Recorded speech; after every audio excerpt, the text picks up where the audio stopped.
Tilijasalo Kuwait Town Holo Kishan Choman Nijite প্রধানমন্ত্রী আবাস যোজনা সেবসামহারের উন্নতি কাশে পান্ডা ক্লাইজাকা চাসাল shiny দামব্রি high Taymiyyah জরাব কয় হাঙ্কর হাপাংনাইফोर লুয়াজো বসংজাকা গতাল টাউন হল নগ আসামনি পান্ডা চাতে মুসুঙ্গে পান্ডা চেংসাবি ফিকা গোজাম হাস্তি মন্ত্রী বিপ্লব কুমার দে বনকারি ফাইমানজাকা হাস্তি বিধানসভাनि চিফ ওয়াইফ কলানি রায় এমএলএ পিনাকি দাস চৌধুরী হাসিনি থুমুং তাংবুদিনি আসুফাং অমির রক্ষিত কয় হাঙ্করফা এলটি দালং খবৈ কুবুনি আদর আসামনি পান্ডাবো আসুক থাই আসুখা কাসকুনিব কয় হাঙ্কর সভাপতি জয়দেব দেববর্মা পান্ডাবো কক সানা সিকাং এবা পান্ডাবো ফাইমানজানো সিকাং হাসিনি মন্ত্রীকরা বিপ্লব কুমার দেব গরং গরং থাইয়া থাঙ্कै লুকরং बै কক সাকাতে পান্ডারগো মানজগি ফাইকা আবনো করিব আসালো কক সানা থাঙ্कै হাসতে হাপাং जुदा जुदा हापांनि हाखतर हापांनि जुदा जुदा सेब साबनातै खो खेंगाते हामप्रे सांबतनतै কক साका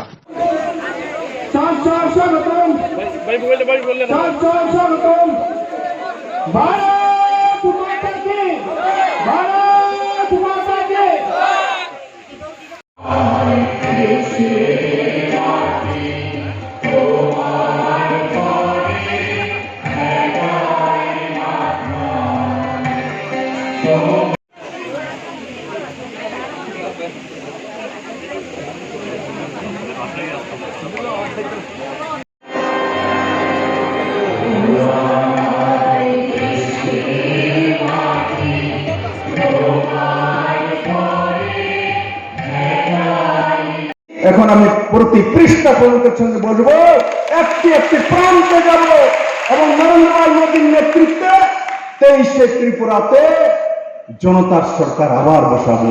সেই দিশাতে কাজ করার জন্য আমি নিজেকে ওই দিশায় নিয়ে যাওয়ার জন্য আপনাদের কাছে বন্ধুরা এখানে বড় মাত্রায় চা শ্রমিক রয়েছেন।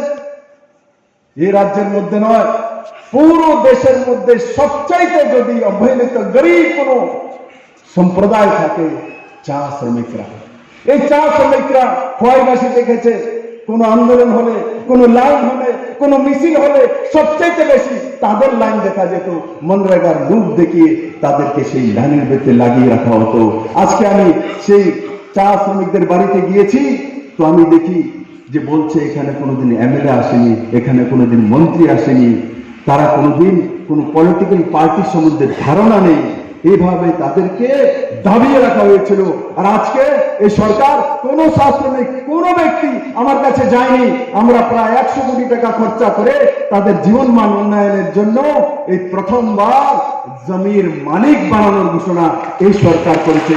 2 গন্ডা করে জমিন আজকে আমি তাদের হাতে তুলে দিয়ে এসেছি। বন্ধুরা, আজকে তাদের বাড়িতে জমিন হবে, ঘর হবে, শৌচালয় হবে, জলের কানেকশন হবে, 5 কিলো করে ফ্রি চাল পাচ্ছে, তার সঙ্গে সঙ্গে আয়ুষ্মান ভারতের কার্ড হবে, ভাতা পাবে, তারা ছেলে মেয়ের পড়াশোনার জন্য সুবিধা পাবে, রাস্তা পাবে, সবগুলোর ব্যবস্থা এই স্কিমের মধ্যে রয়েছে। বন্ধু, আজকে আন্দোলন করতে হয় না, আজকে রাস্তায় নেমে মুর্দাবাদ জিন্দাবাদ বলতে হয় না, আপনি আপ এই সরকার করতে চায়। বন্ধুরা, জল জীবন মিশনের মাধ্যমে মাননীয় প্রধানমন্ত্রীর নেতৃত্বে 2019-এ শুরু হয়েছে, কিন্তু এই সরকার 2018 ডিসেম্বরে অটল জলধারা মিশন সেটাই স্কিম ছিল। প্রতি ঘরে ফ্রিতে জলের ব্যবস্থা 2018 ডিসেম্বর থেকে আমরা শুরু করে দিয়েছিলাম। মাননীয় প্রধানমন্ত্রীর নেতৃত্বে দ্বিতীয়বার সরকার আসার পর ওনার সবচেয়ে বড় স্কিম জলই জীবন, প্রাণ দেওয়ার জন্য ফ্রিতে 2024-এর মধ্যে পুরো ভারতবর্ষে প্রত্যেকের বাড়িতে জলের কানেকশন দেওয়ার জন্য তখন অটল জলধারা মিশন আর জল জীবন মিশন মিলে প্রতি গ্রামে ঘরের মধ্যে ঢুকে যাচ্ছে। বন্ধুরা, কেউ কোনোদিন কল্পনা করেনি যে তার বাড়িতে জলের লাইন আসবে।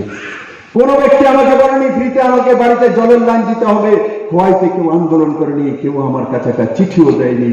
কিন্তু মাননীয় প্রধানমন্ত্রীর নেতৃত্বে আজকে 2.4% জলের কানেকশন, যেখানে ত্রিপুরাতে 2018-র আগে ছিল পুরনো সরকার থাকতে, সেটাও পয়সা দিয়ে আজকে বিনা পয়সা, এটাকে লাল দুর্গ হিসাবে মানা হয়।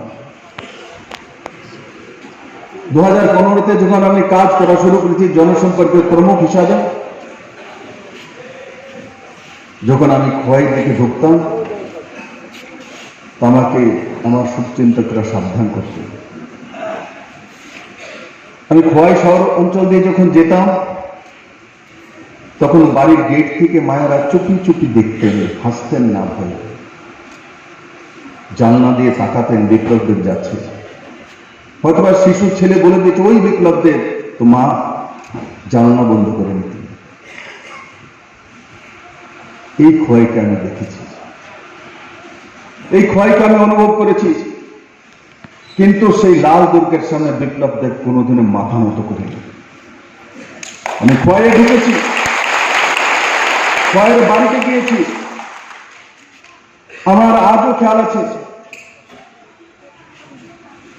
এই খোয়াই মোটর স্ট্যান্ডে নিকুঞ্জ বর্মনকে 5 টাকা ভাড়ার জন্য, বেশি ভাড়া নিচ্ছিল তার জন্য সে প্রতিবাদ করেছিল ভারতীয় জনতা পার্টির কার্যকর্তা, তাকে নির্মমভাবে হত্যা করা হয়েছিল এই খোয়াইতে। সেই দিন আমি সেই বাড়িতে ছুটে গিয়েছিলাম।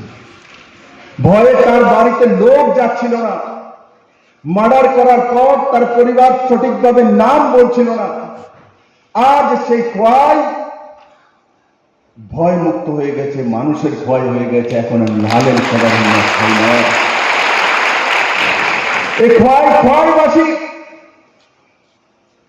এই খোয়াইবাসী माननीय प्रधानमंत्री सबका साथ सबका विकास, सबका साथ सबका विश्वास और सबका साथ सबका प्रयास है খোয়াই।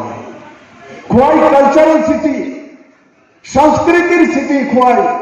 আর সেই সংস্কৃতির সিটির নাম বদল করে লাল দুর্গ নাম রেখে দিয়েছিল, আতঙ্ক তৈরি করে দিয়েছিল।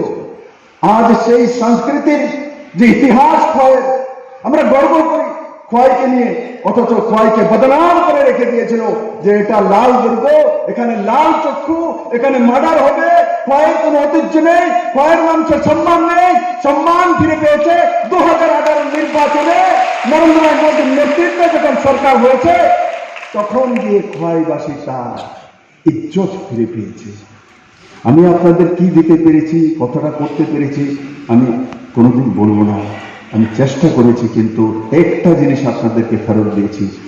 প্রত্যেক জায়গায় পুরনো সরকার থাকাকালীন খ্যাত মজুরের সরকার, শ্রমিকের সরকার, সর্বহারার সরকার, নিপীড়িতের সরকার, কিন্তু আন্দোলন করিয়েছে, মিছিল করিয়েছে, মিটিং করিয়েছে, কিন্তু কৃষকদের জন্য কিষাণ সম্মান নিধি কে এনেছে? কৃষকদের জন্য কিষাণ সম্মান নিধি নরেন্দ্র ভাই মোদী, ভারতীয় জনতা পার্টির সরকার এনেছে। আন্দোলন করিয়েছে, কৃষককে খেতে যেতে যেত না। নরেন্দ্র ভাই মোদীর নেতৃত্বে ভারতীয় জনতা পার্টির সরকার আসার পরে কৃষকরা জমিনে যাওয়া শুরু করেছে। আজকে 6,000 টাকা করে ত্রিপুরাতে 2,35,000 কৃষক পরিবার বিনা কমিশন জনধন অ্যাকাউন্টে দিল্লি থেকে মাননীয় প্রধানমন্ত্রী নরেন্দ্র ভাই মোদীর মাধ্যমে পাচ্ছে। কিষাণ সম্মান নিধি যারা 6,000 টাকা করে পায়, 3 কিস্তিতে 2,000 করে, একজনকে কমিশন দিতে হয় না। বন্ধুরা, কে কে কিষাণ সম্মান নিধির প্রাণদের হাত পর্যন্ত কিষাণ সম্মান নিধি, দেখুন বড় মাত্রা কিষাণ সম্মান নিধি।